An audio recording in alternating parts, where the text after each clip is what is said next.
Good morning and a very warm welcome to you all in the precious name of our Lord and Savior Jesus Christ.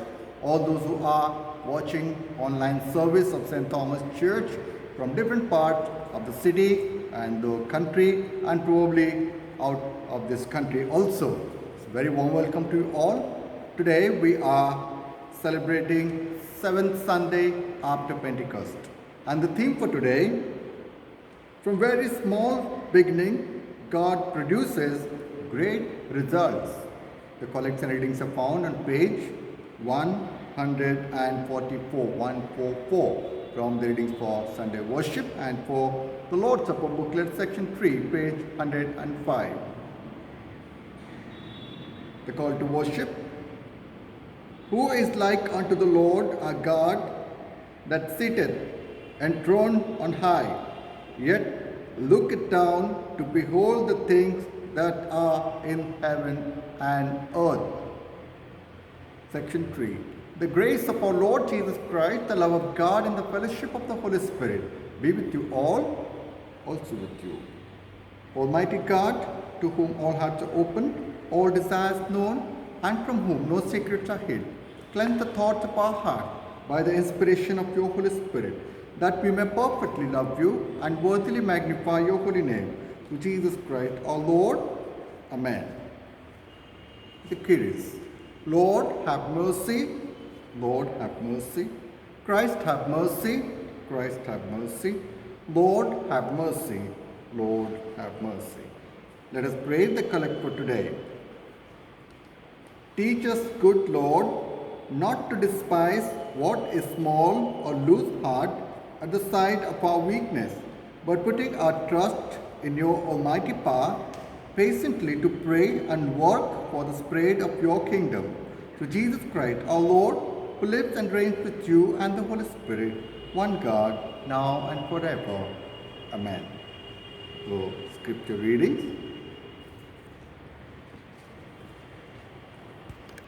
The Gospel reading. In his parable, Jesus points to the natural growth of seeds to teach the marvelous extension of the kingdom of God. The Lord be with you, also with you. The Holy Gospel is written in the Gospel of St. Mark, 4th chapter, beginning at 26th verse. Glory to you, Christ Jesus.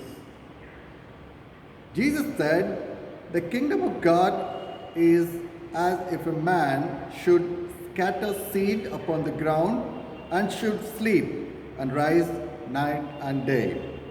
And the seed should sprout and grow. He knows not how. The earth produces of itself first the blade, then the ear, then the full grown in the ear. But when the grain is ripe, at once he puts in the sickle, but because the harvest has come. And he said, with what can we compare the kingdom of God? Or what parable shall we use for it? It is like a grain of mustard seed, which, when sown upon the ground, is the smallest of all the seeds on earth. Yet, when it is sown, it grows up and becomes the greatest of all shrubs, and puts forth large branches, so that the birds of the air can make nests in its shades. With many such parables, he spoke the word to them, as they were able to hear it. He did not speak to them without a parable, but privately to his own disciples he explained everything. This is the gospel of Christ. Praise to you, Lord Jesus. Let us say the Apostle Creed together. I believe in God, the Father Almighty, creator of heaven and earth. I believe in Jesus Christ, his only Son, our Lord. He was conceived by the power of the Holy Spirit and born of the Virgin Mary. He suffered under Pontius Pilate, was crucified, died, and was buried. He descended to the dead. On the third day he rose again. He ascended into heaven and is seated at the right hand of the Father. He will come again to judge the living and the dead. I believe in the Holy Spirit, the Holy Catholic Church, the communion of saints, the forgiveness of sins, the resurrection of the body, and the life everlasting. Amen.